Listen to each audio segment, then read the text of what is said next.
Hello guys, welcome back to my YouTube channel. ಇವತ್ತಿನ ನನ್ನ mini vlog ಹೇಗಿದೆ ಅಂತ ತೋರಿಸ್ಕೊಡ್ತೀನಿ. ಸೊ ಲೆಟ್ಸ್ ಚಲೋ ಗೈಸ್. ನನ್ನ ಪಪ್ಪ ಪೇಟೆಗೆ ಹೋಗಿದ್ದರು. ಸೊ ಬರುವಾಗ ಚಿಕನ್ ಮಾಂಸ ತಗೊಂಡು ಬಂದಿದ್ದರು.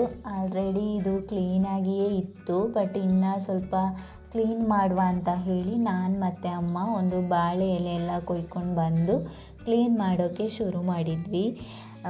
ಇದು ಚಿಕನ್ ಲಿವರ್. ಸೊ ಇದು ನನಗೆ ತುಂಬ ಇಷ್ಟ. ನಿಮಗೂ ಇಷ್ಟನಾ? ಮತ್ತು ಚಿಕನಲ್ಲಿ ನಿಮಗೆ ಯಾವ ಪಾರ್ಟ್ ಇಷ್ಟ ಅಂತ ಕಮೆಂಟ್ ಮಾಡಿ ಆಯಿತಾ.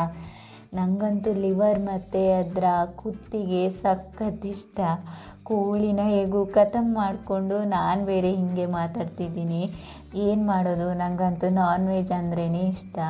ಸೊ ಇದನ್ನು ಇವಾಗ ನೀರು ಹಾಕಿ ಚೆಂದ ಕ್ಲೀನ್ ಮಾಡಿ ಇನ್ನೊಂದು ಪಾತ್ರೆಗೆ ಹಾಕ್ತಾಯಿದ್ದೀನಿ.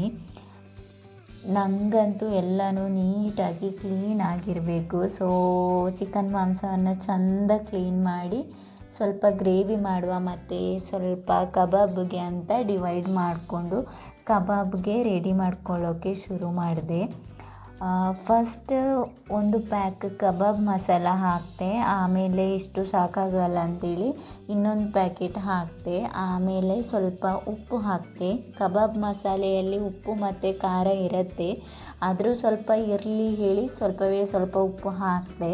ಆಮೇಲೆ ಶುಂಠಿ ಬೆಳ್ಳುಳ್ಳಿ ಪೇಸ್ಟ್ ಮತ್ತು ಸ್ವಲ್ಪ ಆಯಿಲ್ ಹಾಕಿ ಚೆಂದ ಮಿಕ್ಸ್ ಮಾಡಿಕೊಂಡು 15 ಮಿನಿಟ್ಸ್ ಹಾಗೆ ಬಿಟ್ಟೆ. ಚಿಕನ್ ಗ್ರೇವಿ ಮಾಡೋಕ್ಕೆ ಶುರು ಮಾಡಿದೆ. ಮೊದಲಿಗೆ ಆಯಿಲ್ ಹಾಕಿ ಅದು ಬಿಸಿ ಆದಮೇಲೆ ಬೆಳ್ಳುಳ್ಳಿ, ಸಾಸಿವೆ ಮತ್ತು ಚಿಕನ್ ಎಲ್ಲ ಹಾಕಿ ಅದಕ್ಕೆ ಉಪ್ಪು ಹಾಕಿ ಚೆಂದ ಮಿಕ್ಸ್ ಮಾಡಿಕೊಂಡು ಬೇಯೋಕ್ಕೆ ಬಿಟ್ಟೆ.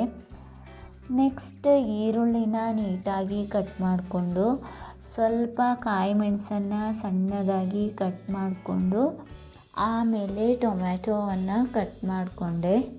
ನೆಕ್ಸ್ಟ್ ಎಣ್ಣೆಯಲ್ಲಿ ಮೆಣಸನ್ನು ಹುರಿದಿಟ್ಟುಕೊಂಡು ಅದನ್ನು ಮಿಕ್ಸಿ ಜಾರ್ಗೆ ಹಾಕಿ ಅದಕ್ಕೆ ಕೊತ್ತಂಬರಿ, ಜೀರಿಗೆ, ಬೆಳ್ಳುಳ್ಳಿ, ಈರುಳ್ಳಿ, ಹುಳಿ, ಅರಶಿನ ಪುಡಿ, ನೀರು ಹಾಕಿ ಗ್ರೈಂಡ್ ಮಾಡ್ಕೋಬೇಕು.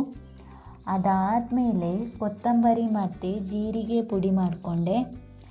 ಅಷ್ಟರಲ್ಲಿ ಎಣ್ಣೆಯಲ್ಲಿ ಹಾಗೆ ಬೇಯ್ತಾ ಇರಲಿ ಅಂತ ಚಿಕನನ್ನು ಹಾಗೆ ಬೇಯಲಿಕ್ಕೆ ಬಿಟ್ಟೆ.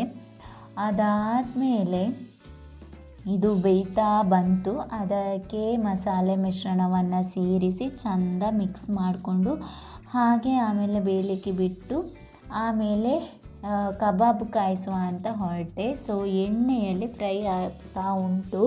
ಸ್ಮೆಲ್ ಅಂತೂ ಬರ್ತಿದೆ. ನನಗೆ ಸ್ಮೆಲ್ ಬರ್ತಿರ್ಬೇಕಾದ್ರೇ ತಿನ್ನುವ ಅಂತ ಆಸೆ ಆಗ್ತಿತ್ತು. ಇನ್ನೂ ಇಷ್ಟು ಫ್ರೈ ಮಾಡೋದಿದೆ. ಸೊ ಫೈನಲಿ ಕಬಾಬ್ ರೆಡಿ ಆಯಿತು. ನನಗೆ ಕಬಾಬ್ ಅಂದರೆ ಹೆವಿ ಇಷ್ಟ. ಸೊ ನಿಮಗೂ ಇಷ್ಟ ಅಂದರೆ ಕಮೆಂಟ್ ಮಾಡಿ ಆಯಿತಾ. ನೆಕ್ಸ್ಟ್ ಚಿಕನ್ ಗ್ರೇವಿಗೆ ಶುಂಠಿ ಪೇಸ್ಟ್, ಚಿಕನ್ ಮಸಾಲೆ ಹಾಕ್ಕೊಂಡು ಕೊತ್ತಂಬರಿ, ಜೀರಿಗೆ ಪುಡಿ ಹಾಕ್ಕೊಂಡು ಆಮೇಲೆ ಟೊಮ್ಯಾಟೊ ಮತ್ತು ಕಾಯಿ ಮೆಣಸು, ಈರುಳ್ಳಿ ಹಾಕಿ ಮಿಕ್ಸ್ ಮಾಡಿಕೊಂಡೆ. ಫೈನಲಿ ಚಿಕನ್ ಗ್ರೇವಿ ರೆಡಿ ಆಯಿತು. ಇನ್ನೂ ಎಂತ ಮಾಡೋದು ಅಂತ ಎಲ್ರಿಗೂ ಗೊತ್ತಲ್ವಾ, ಅದುವೇ ಉಪ್ಪು ಖಾರ ಎಲ್ಲ ಸರಿ ಮುಟ್ಟಿದೆಯಾ ಅಂತ ಟೇಸ್ಟ್ ಮಾಡಿ ನೋಡೋದು. ಈ ಪಾರ್ಟ್ ಅಂತೂ ಎಲ್ರಿಗೂ ಫೇವ್ರೇಟ್. ಯಾಕಂದರೆ ಯಾವಾಗ ತಿಂತೇವೆ ಅಂತ ವೆಯ್ಟ್ ಮಾಡಿ ನೆಕ್ಸ್ಟ್ ಟೇಸ್ಟ್ ಮಾಡಿ ನೋಡೋದು ತುಂಬಾ ಇಷ್ಟ ಆಗತ್ತೆ. ಸೊ ನಾನು ಟೇಸ್ಟ್ ಎಲ್ಲ ಮಾಡಿ ನೋಡಿ ಎಲ್ಲನೂ ಕರೆಕ್ಟಾಗಿ ಇತ್ತು ಆ್ಯಂಡ್ ಸೂಪರ್ ಆಗಿತ್ತು. ಆಮೇಲೆ ರೊಟ್ಟಿ ಇಲ್ಲ ಅಂದರೆ ಹೇಗೆ ಅಲ್ವಾ. ಸೊ ರೊಟ್ಟಿ ಮಾಡಿಕೊಂಡು ಬಾಳೆ ಎಲೆಯಲ್ಲಿ ತಿನ್ನುವ ಅಂತ ಮನಸ್ಸಾಯಿತು. ಸೊ ಬಾಳೆ ಎಲೆಯಲ್ಲಿ ಊಟ ಮಾಡೋ ಖುಷಿಯೇ ಬೇರೆ, ಅದರ ಟೇಸ್ಟೇ ಬೇರೆ ಅಲ್ವಾ ಗೈಸ್.